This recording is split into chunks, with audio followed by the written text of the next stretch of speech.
Hi there. Good afternoon, LinkedIn. I'm Gino. The event's going to be starting here at 12 noon. It's 11:59 a.m. here in New York City, where I'm joining from. So I am just getting us set up. If you're joining now, welcome.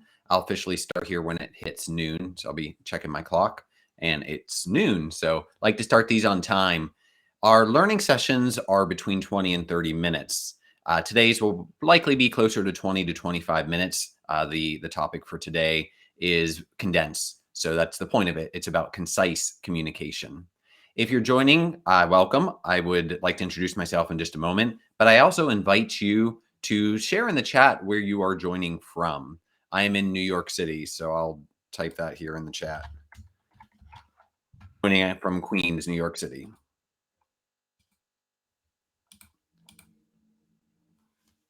Okay. So please feel free to join, share where you are joining from. So as I mentioned, if you do not know me, my name is Gino Parati. Hi, Sierra. Welcome. Hi, Chichi. Welcome. And I am a learning and development as well as a communication expert. I have worked in various industries in the past, started my career in actually gymnastics coaching. So that's where I officially started coaching in the athletic realm. Hey, Gina, welcome. Good to see you. Uh, Officially in the world of gymnastics, but then I went into real estate management in the field of learning and development for marketing and resident services, and then moved into the banking industry and learning development, and then into the field of academia. So I've been teaching for a long time. The reason I've created these learning sessions is to be able to educate, empower, and inspire us. That really is the three pillars of my work, no matter what industry. Hey, JB. Hi, hello, welcome. Welcome, everybody. I'll say hi in just a moment as you're typing in. Thank you very much. Joining from India. Welcome. The reason I want to educate, empower, and inspire people. One is oftentimes we are unconscious about the things that have been programmed in us. Or another way to say it, that's maybe a little more friendly, is given to us by our cultures, by our families. One of the fields I teach is intercultural communication. And what we learn is, of course, that we're socialized by where we grow up. So we absorb these things and we don't ever have the tool sets to really analyze and think about them. When we encounter people who are different from us, meaning from other cultures, or when we travel abroad, then it kind of wakes us up, it shakes us alive, and we become aware that this thing that was normal isn't normal somewhere else. So, by educating us, it widens our perspectives and ultimately connecting the empower and inspire. It allows us to be able to make choices for our lives, conscious choices. So the focus of these learning sessions is educate, empower, inspire, and it goes along with my bigger theme, which is conscious communication. So I'm happy to have you joining today. The message that I've chosen for today is on message structure. And I've been teaching public speaking both in the academic world and to my private coaching clients for about 14 years now. And with this, oh, hey, Essence, welcome. Good. With all of my work, what I found is that so many people are focused, of course, on the delivery. So somebody is an excellent speaker, meaning they look confident, they speak very clearly and articulately, they have an energy transfer. And that is absolutely important for public speaking. But what people often forget about is the fundamental connection point is really the information. We're here to deliver a message, and we are the vehicle through which that message gets relayed to the people in the audience. So today's fundamental structure is going to be taking us back to that basics. Because if you get nervous when you're speaking, I've seen it so many times, the fundamental thing that's missing is that structure.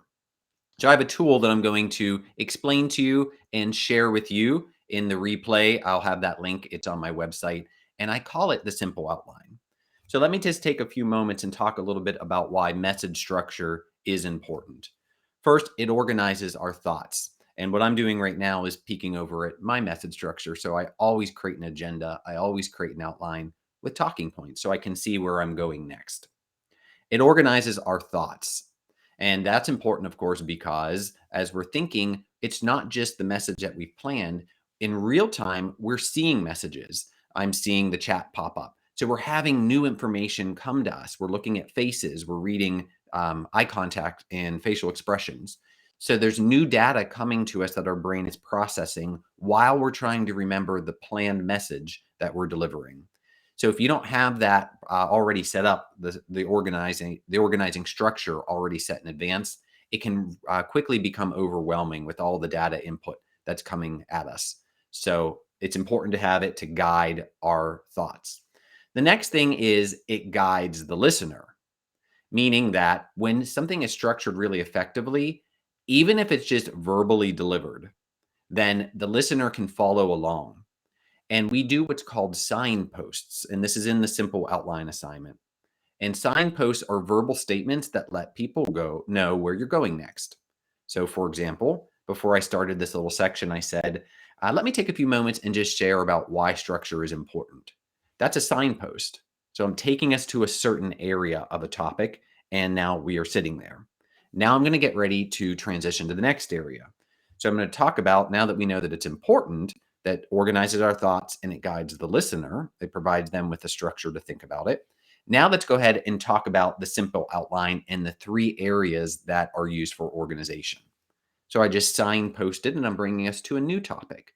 You don't even need to see it. You can hear it in the voice. So it's nice and organized. If you've had a speech class, you probably have heard this one. It's very fundamental, but it's about the introduction, the body, and the conclusion. And one way that we like to say it in the academic world is tell us what you're going to tell us. That's the intro. Then tell us what you told us. Let me say that again. Tell us what you're going to tell us. That's the intro. Then tell us. That's the body. And then tell us what you told us, which is the conclusion. The interesting thing to note about that is that it's all about repetition. So it's about repeating things 3 times. There's been some studies, and a theory has come out of that called primacy recency theory that supports why it's really important to have introductions as well as the body and then the conclusion, especially for longer speaking engagements. And that's because people tend to remember what they hear first, that's the primacy, and people tend to remember what they hear last, which is the recency part of this primacy recency theory. So if people tend to remember what they hear first in your speech, where would that be? Intro, body, or conclusion? The intro, right? If people tend to remember what they hear last, what would that be? The conclusion. Well, where's all the most important information typically? In the middle. It's in the body, right? And that's the area where people typically aren't going to be paying that much attention. So intro, body, conclusion. It's important to have repetition in the intro. Tell us where we're going. Today's topic is going to be about fundamental structure, something I call the simple outline. Now we're in the body and I'm telling you about this. And then, of course, I'm going to have a recap at the end, a summary at the end. It's going to summarize the main takeaways. Because research also shows that with repetition, people then tend to commit it to memory. 3 tends to be the magic number for us. So repeating things 3 times. Let me take a moment here just to welcome people again.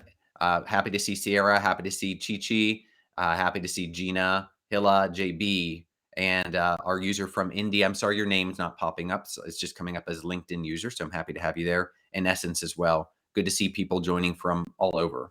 Happy to have you. So with these 3 points of intro, body, and conclusion, that's the fundamental part. And I'm going to show you here.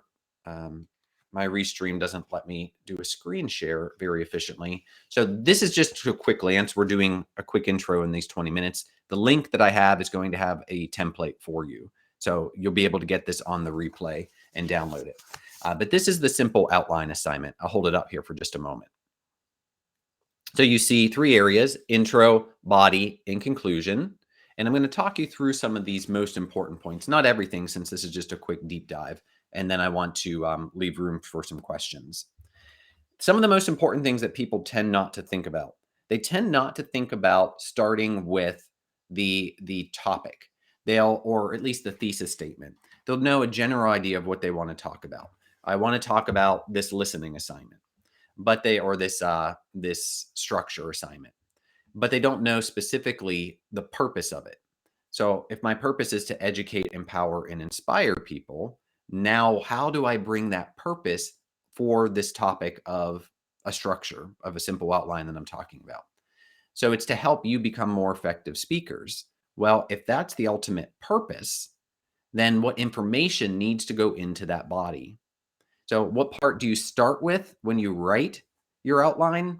You would think it would be the introduction, but oftentimes once you have the purpose, you kind of know the 3 points. You start with the body of the speech. So, that's where I'll bring us next. The basics of the simple outline is that you have a main topic, you have a purpose to that topic, which I just articulated, meaning why am I speaking about this topic to this particular audience? Then you have a thesis statement. And your thesis statement is also known as your central idea. And these are the essence of what you're speaking about. So by the end of this, what is the audience going to get out of it? Once you have those three things set up, then basically your main points flow. And main points are anywhere from 3 to 5 main points in an assignment or in a speech. Keep saying assignment because, of course, when I teach college, that's exactly what it is. It's an assignment for them. 3 to 5 main points. Why? Because any more than that tends to get overwhelming for people and they're not going to remember that. So you typically break it into 3 and 5 main points. Then when we get to the conclusion, you're going to summarize those same 3 points into one concise phrase, one phrase for each of those. So if you have three, then I expect to have 3 summary points if you had 3 main points. If you had 4, then 4, obviously. So those key takeaways we often say will be the most memorable, that if someone had to use the restroom during the body of your speech and they missed everything, they would be able to come back and remember the most important things just from getting those 3 key takeaways. It's also important to open and close with impact. This is the part where that people really like with the delivery aspect. It's pulling people in, it's getting them to listen, and it's telling them why it's important to them. Many different techniques are used. You can use humor, which sometimes you have to be careful about. Humor, of course, is contextual, especially across cultures. Not everybody finds the same types of things funny. And sometimes what's funny to one culture can be offensive in another. So humor can be effective, but be careful. Make sure that it will actually be funny to the people that are listening. I like to use what's called a startling fact or statistic that's connected to the entire point or purpose. So maybe my topic is going to be talking about the importance of recycling our containers daily.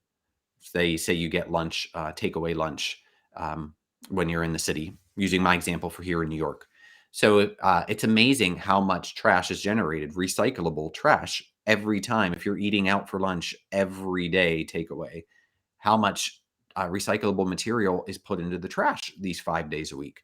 So if my purpose is to get us to recycle those containers on a daily basis, then a startling fact, it could be something like, according to the New York City Department of Sanitation, there are over 3 million pounds of recyclable material discarded in the trash every day.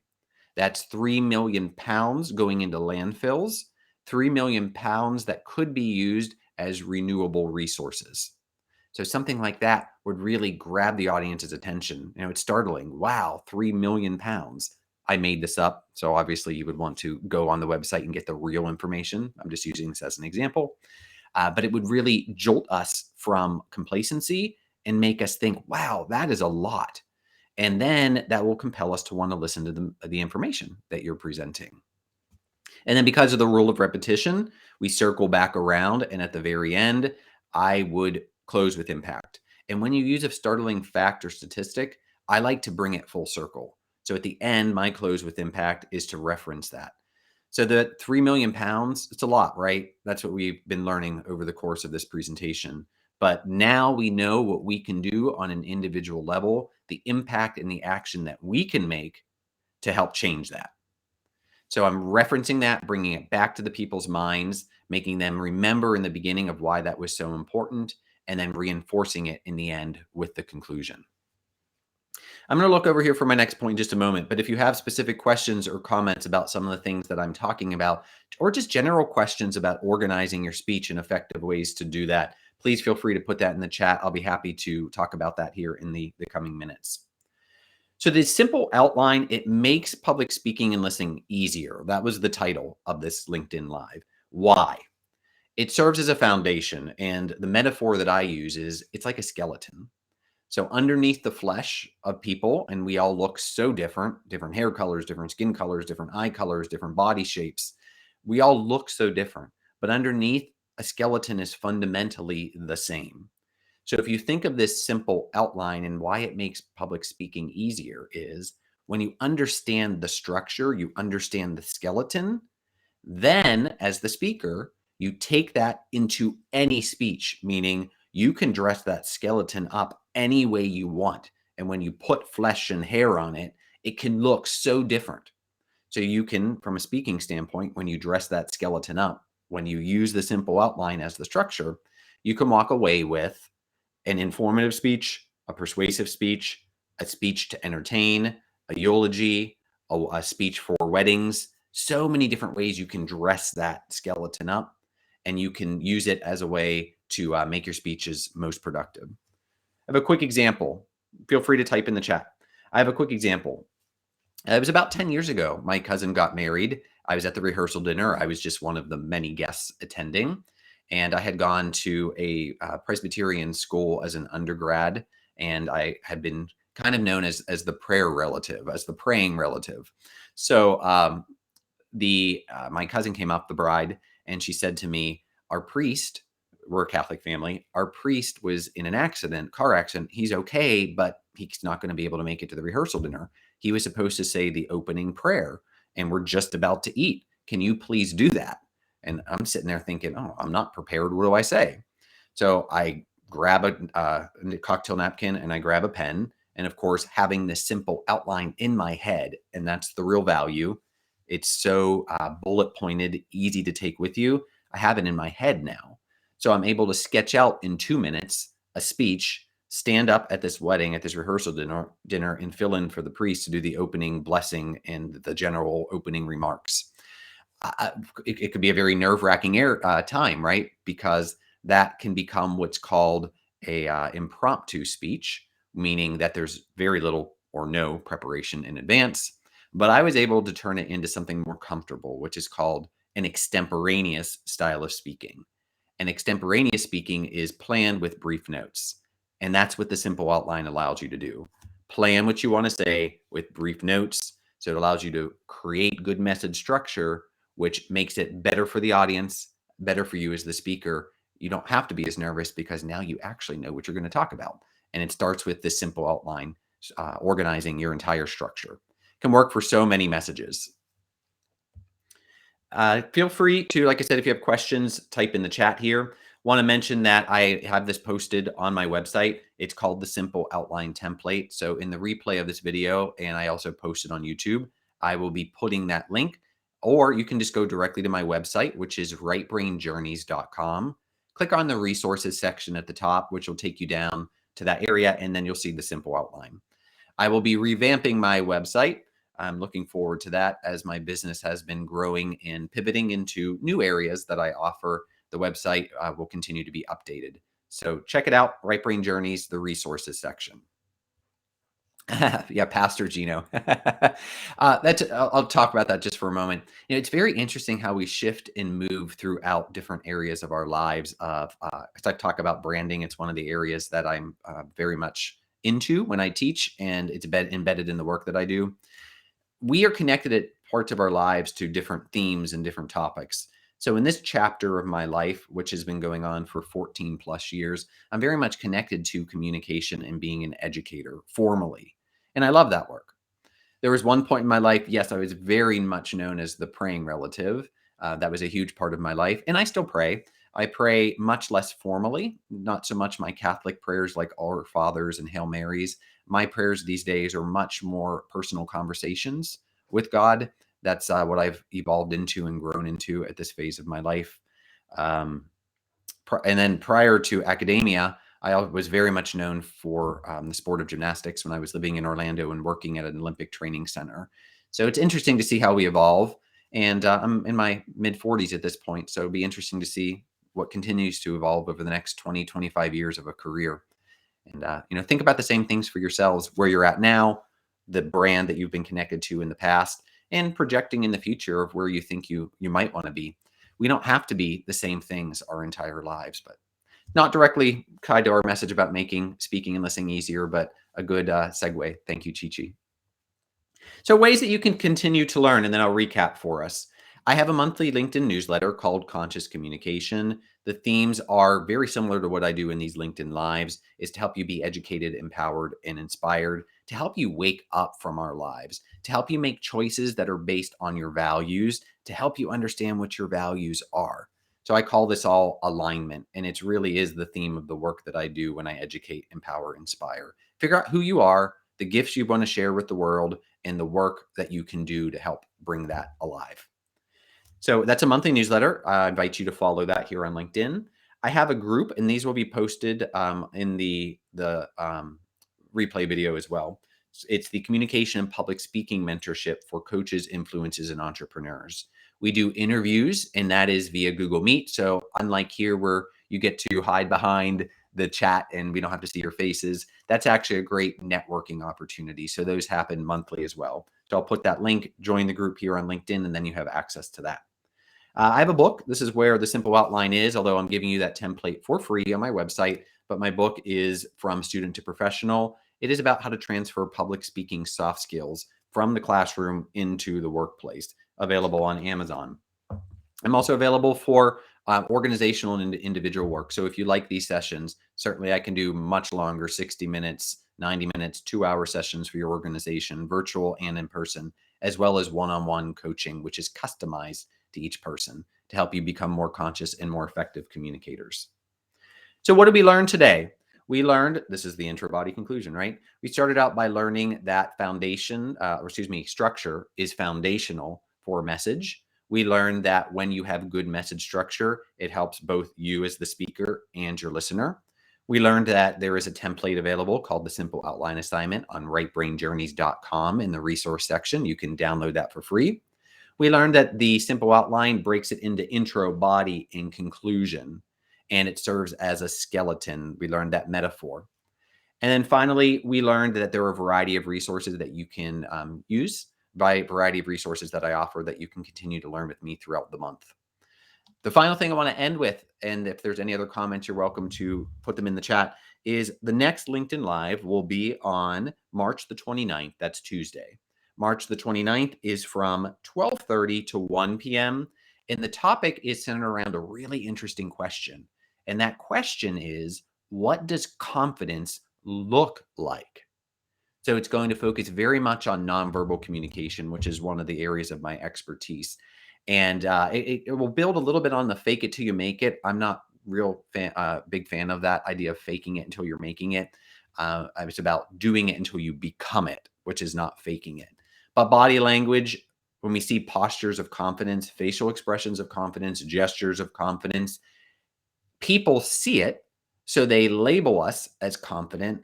They treat us like we're confident, which then gets mirrored back to us, and we actually start acting more confident. So it's really interesting stuff. That'll be the question for the March the 29th LinkedIn Live at 12:30 p.m. Thank you so much for joining, everyone. Today was concise, 23 minutes. I think that's my new record. I'll wait just a moment if you have any other questions. Chi, thank you so much for the information. I appreciate everybody joining. I wish you all a good day. I'll wait about another minute or so to see if there's any other questions or comments that pop in.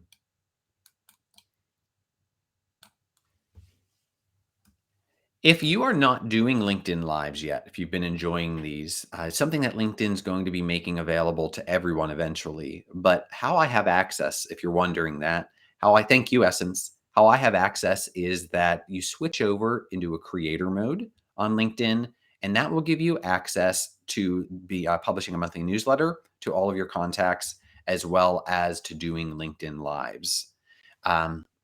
The feature when I switched over to Creator was not immediately available. There was a waiting period, and I'm not sure if LinkedIn is still doing that or not. But basically, what I want to do is encourage you.